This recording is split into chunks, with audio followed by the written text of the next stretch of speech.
Everybody, please, you're all gonna have to step back. Stop your pushing now. Stop pushing. Back away now. Sorry, folks, can't come no closer. Say, Tom, is that what they call a balloon? Yes, sir, sure is. Is it busted? Can it still fly? No reason why not. Come on. It can. Now, how can that thing go up in the air? Mr. O'Connor says so. And who is this Mr. O'Connor feller? Mr. Arthur O'Connor, the man who came down in the balloon. And you believe him? Well, I got no reason not to.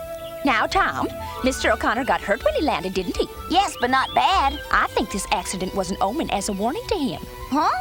Yep. He trespassed against the Almighty. Heaven belongs to God and his angels. No. Huh? Heaven, but not the sky. Man can sail the open seas and rivers, and I don't believe there's any reason why he shouldn't be able to sail across the sky just like the birds if he can find a way to do it. Blasphemy! Oh, please don't touch anything, otherwise I'll get into trouble. Huh? Oh, I'm sorry. Huck, you get a chance to talk to the man who flew in that contraption? Just a little. What he said felt like to be flying around up in the clouds. I didn't get a chance to talk to him much. Mr. Connor and the sheriff went off to take care of some business, and they asked me and Tom to watch the balloon. It's like this. We got orders not to let anybody come near this thing. Why'd they ask you and Tom to stay on guard? Well, I don't rightly know, Joe, excepting Arthur asked us. Excepting who? Who's Arthur? Arthur is Mr. Arthur O'Connor, the man who came here in this balloon. Step back! No more questions! Please, everybody, y'all are gonna have to step back.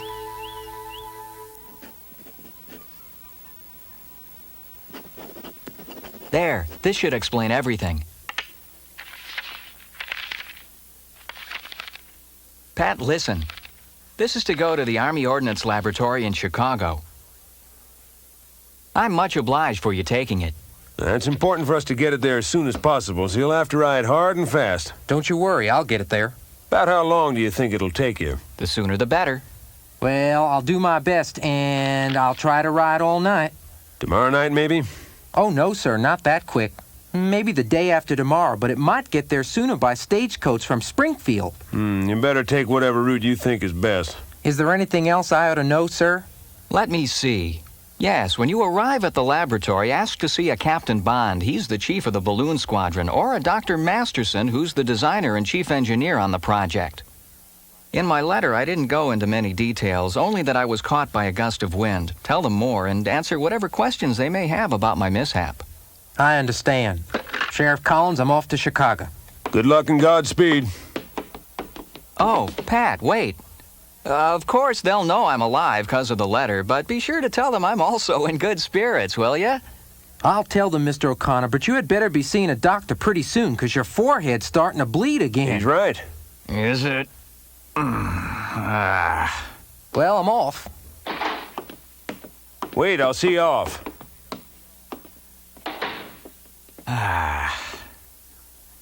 Sheriff, that fella's hurting a lot more than he's letting on. You ought to be sure he sees a doctor. I will, Pat, thanks. Hyah!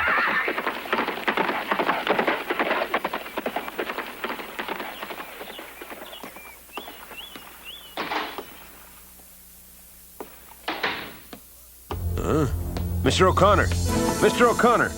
Are you all right? Please, Sheriff, there's no need to worry. I'm just tired, that's all. It's got to be more than tiredness. You've been floating through the air for more than 7 hours. I can't imagine such a thing. And you had a hard landing, too. I gotta admit, this is the first time I've ever made such a long flight in the air. Maybe it has an effect on people we don't know anything about. All the more reason to see the doc. You shouldn't be taking any unnecessary chances on your health. Doc Mitchell's office is the closest. I think I'll send you there. But, Sheriff, I have work to do at the landing site. I know that. Well, while you're at the doctor's office, I'll make arrangements for the ropes and stakes to be put in place so you can salvage your balloon. Now, to get to Doc Mitchell's office, turn right outside the door, and it's about 50 yards down. Dr. Mitchell's office. Dr. Mitchell. Should be just about here. Ah, this is the place.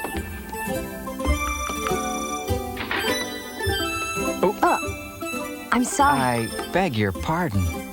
You are too kind. It is I who should apologize. I'm so embarrassed. You shouldn't. Please, don't be. Oh. Excuse me. Could you tell me if the doctor's in? Yes, he is, but what is your complaint? Your forehead. I got pains and bruises all over. I was involved in a crash landing of my balloon. Oh, you're the one. Please do come in. The doctor will see you. Thanks. Are you sure it's all right? I don't have an appointment. It's fine. Excuse me, Dr. Mitchell? Ah, Mary. Thought you were going out to the balloon site. I was, but it seems our next patient is the gentleman who crash-landed the balloon. He's pretty bruised up, Dr. Mitchell. Well, show the gentleman in. The doctor will see you now. Come in, please. Hello, son. I'm Dr. Mitchell. Thanks for seeing me, Dr. Mitchell. You just have a seat on that bed and let's have a look at you. Sheriff Collins referred me to you. However, I must confess I don't have any money to pay your fees. That's all right. I was flying since early morning until my unexpected accident. It was quite a crash. Most excitement we've had around here in a long time. Well, doesn't look too bad. Nothing seems to be broken. I'll just clean up that cut on your forehead, put on some disinfectant, and a bandage. When I landed in the tree, I think I struck my head on a limb. That's a pretty bad gash, I'm afraid. Mary, bring me the disinfectant. Yes, sir. Doesn't look bad enough for stitches, though. You haven't been experiencing any dizzy spells, have you? No, just a little sore all over. Mary, I need that disinfectant. Hurry. I'm looking. Dr. Mitchell, I'm sorry, but which one is the bottle of disinfectant? Oh, that's right. You aren't familiar with my labeling system yet, are you? The disinfectant is kept over here on this side. You just have to know where to look. Yes, sir. Now, I warn you, when I apply this disinfectant, it may smart a little, but that means it's doing what it's supposed to do, so you'll just have to grin and bear it. Doc, that does a lot more than smart. It burns. Ow! Oh. Shouldn't hurt nearly that much. Oh, Doc, the pain is unbearable. Easy. This is odd. What? This isn't disinfectant, this is alcohol. Oh, that hurt worse than my crash landing. I apologize for the mix-up, young man. It should never have happened. Mary, would you be kind enough to see if you can find the bottle of disinfectant? Yes, doctor. By the way, Doctor, my name is Arthur O'Connor. Nice to meet you, Mr. O'Connor. This it? Yes, that's it. No chance it could be something else. Mary's only been here a short time. Her mistake is understandable. But, Doctor, you're the one who grabbed the bottle of alcohol in the first place. Hmm? Well, guess I did at that. Must have made an awful racket here. It sure did. As soon as I heard, I ran outside and I caught a glimpse of you about over there. I was coming down pretty quick. I ended up landing over there at a place called Cardiff Hill. You were very lucky to land in a tree. It broke your fall. To tell the truth, I thought for sure I was a goner. Of course, when I hit my head, I was knocked out for a while. But when I came to, I realized it could have been a whole lot worse than it was. Anyway, then a couple of lads came along to help me. I think that they said their names were Tom and Huck. That doesn't surprise me. Why? Do you know Tom and Huck? For all intents and purposes, Tom is my little brother. What do you mean by that? Actually, he's my cousin. You see, after Tom's parents died, we were his only surviving relatives, so naturally he came to live with us. I see. Gee, that's too bad. I have to tell you, though, Tom seems to know quite a bit about balloons. Matter of fact, I was rather surprised to find him so taken with flying. You should be proud of him. So young and so knowledgeable. He's a bright boy. Are we talking about the same Tom? As far as I know, my brother Tom doesn't read all that many books, even when he's told to. One thing I will say for him, he sure has an adventurous spirit. Flying can satisfy that spirit. Put him there with the rest. You'll stick around and do whatever's needed, won't you, Bella? Sure am, you betcha. Yeah. Ah, here comes Mr. O'Connor. Oh, Arthur, look at that. You were really lucky. You can say that again. Sometimes I shudder to imagine what might have happened if I had landed in the Mississippi River. Don't you know how to swim? Sure, but even if I survived landing in the river, the balloon wouldn't. It would have sunk to the bottom, and a lot of people's hard work, hopes, and dreams would have been lost. Everything ready, Sheriff? Just about. Hello, Sheriff Collins. How are you? Hello, Mary. Nice to see you. Mr. O'Connor, you certainly didn't waste any time meeting the prettiest lady in St. Pete now, did you? Sheriff, you're embarrassing me. Excuse me. Tom! I'd say she likes you. The ropes and stakes are all in place for you. Thank you, Sheriff. I really do appreciate all the help you've given to me. You're mighty welcome, but around here, there are lots of folks who'll be willing to help. Oh, by the way, how'd you happen to meet Mary Sawyer? Well, that's funny. I just happened to be looking for the doctor's office in town, and... Mary, the man's a complete stranger. Mother, he's nice. But inviting him to be a house guest? You just met him today. Mary, what on earth were you thinking about? His name is Mr. O'Connor. He's from Chicago. Chicago? He's the gentleman who came down in the balloon this morning. Gentleman or not, he can get a room at the hotel just like anybody else. Well, he would, Mother, but I'm afraid he doesn't have any money. Then he's no gentleman. Mother, he isn't a vagrant. This morning, an unexpected gust of wind took him and his balloon into the air, and he drifted until he landed here in St. Pete.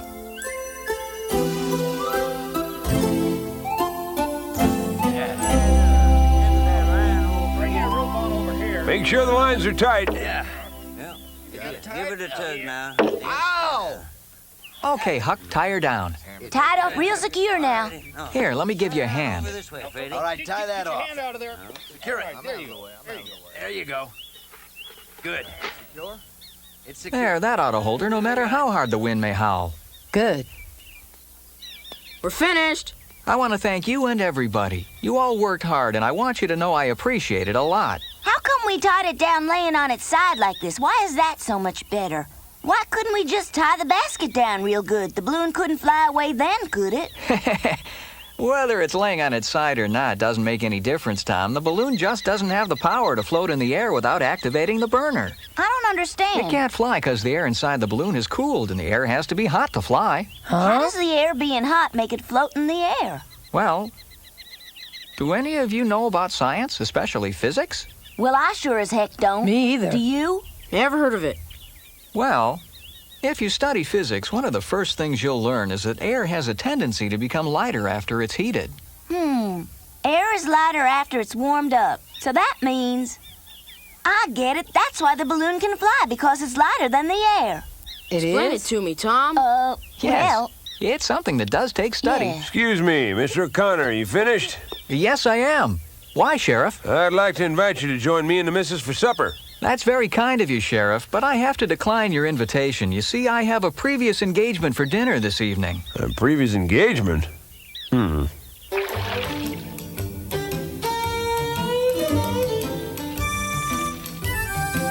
what about the balloon? Yeah, what about it? Well, are you just gonna leave it laying out there? At the moment, that's about all it's good for, Tom, but we'll see. Oh, I guess I'll never get the chance to fly.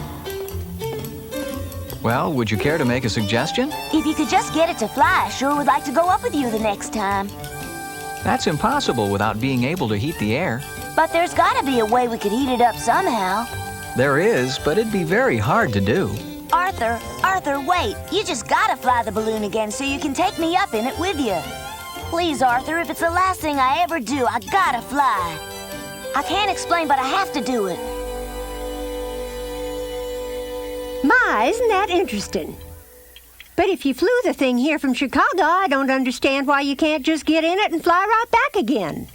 Well, Mrs. Sawyer, I'm sorry to say we haven't yet figured out a way to steer balloons, though I'm sure we will one day. You see, my coming to St. Pete was as much a fate of the winds as anything else. I had no control over my direction of flight. Why, that's like being in a ship without a rudder. Yes, ma'am. As I said, it's a problem, but we're working on it, and someday we'll find a way to steer them. You're a scientist, aren't you? You'll think of some way to do it. Funny you should mention that, Tom, because I've been giving it a lot of thought, especially on this trip. I experimented. I tried everything. I pulled on one rope and then another, then I even tried yanking on the tether, you know? I'm sorry, I guess I got a little carried away. Well, what I'm trying to say is that I did manage to alter its course somewhat. Just a little bit, mind you, but it's a beginning. Wow, you're really something. But I don't have any idea how I did it. When I saw Cardiff Hill, I thought, better land over there. It looked like the safest place to come down, and though it was a struggle, I know the balloon responded. So, it wasn't merely an accident that I landed on Cardiff Hill. Then you do know how to guide it. I can't seem to remember that part. Gee, that's too bad. All isn't lost. At least now I know it's possible to steer a balloon, and with some experimentation and maybe some design changes, we'll achieve that goal. Why, Mary, thank you. Then anybody could go up in a balloon and just fly around, wherever they want. Not quite, Tom. Besides, I still have to consult with Dr. Masterson on the design. Why, is Dr. Masterson a balloon designer? Mm-hmm. Do you mind if I ask you a question? Shoot. What does the Army use balloons for when all they can do is go up in the air? Well, I'm not really sure about that. Let's see. For one, they could spy on enemy positions at a distance from the air using telescopes. That's a way they could use them. But what if the enemy soldiers shot holes in the balloon? Wouldn't that make them explode and come crashing down? You're absolutely right. The balloon would have to be high enough so the enemy bullets couldn't hit it. But the balloon would have to be way up in the clouds. How would you get it down? That's easy, Tom. By letting air out of the balloon or by simply cooling off the air. Yes, but what if you couldn't make it cool off enough? Tom, mind your manners. If you don't stop asking questions, Mr. O'Connor will never be able to finish his supper. Sorry. Mary was right. I sure was asking a heap of questions, but I couldn't help myself. And it wasn't as if Arthur didn't like talking about it. Shoot, I thought we were having a good old time. At least I knowed I was. But after supper, Mary and Aunt Polly made me help with the dishes. And then they made me promise not to ask Mr. O'Connor no more questions for the rest of the night. And only 3 questions tomorrow morning at breakfast. It was like pulling teeth, but I promised. I was racking my brains trying to decide what 3 questions I was gonna ask him. He looks pretty exhausted. You would too.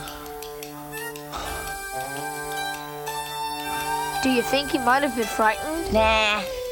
There's no way in the world I would go up in one of those balloons.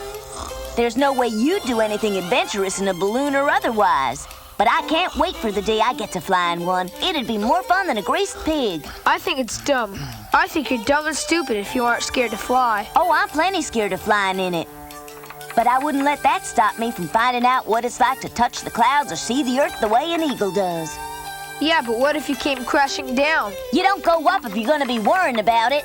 I think that's something worth worrying about. Excuse me. Huh? Mr. O'Connor, the room is ready. You can go to bed now. Mr. O'Connor. Mr. O'Connor. Well, yes, sir. After careful consideration, my conclusion is the balloon is not suitable for warfare. A balloon has to,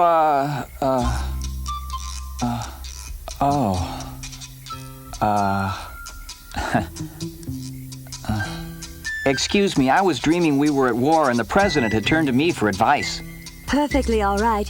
Your room is prepared and your bed has been turned down. Thank you very much. And Mary, if it's not being too forward, would you please call me Arthur?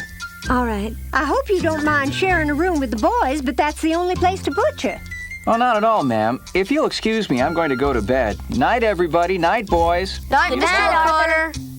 Good night, Arthur. Pleasant dreams. It was time all of us turned in. Mary and Aunt Polly went to their rooms while Sid and I headed for ours. I gotta admit, I was hoping to ask Arthur a few more questions, but it weren't to be. Shucks. Be quiet, we don't want to wake him up.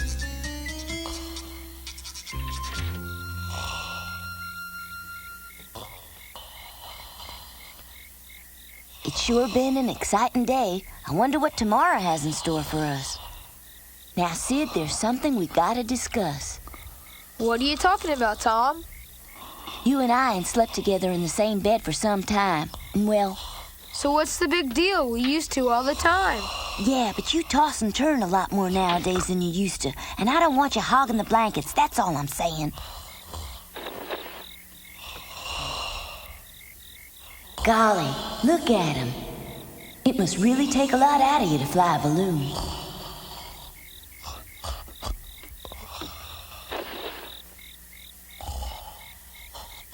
God, I want to fly in a balloon.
Huh?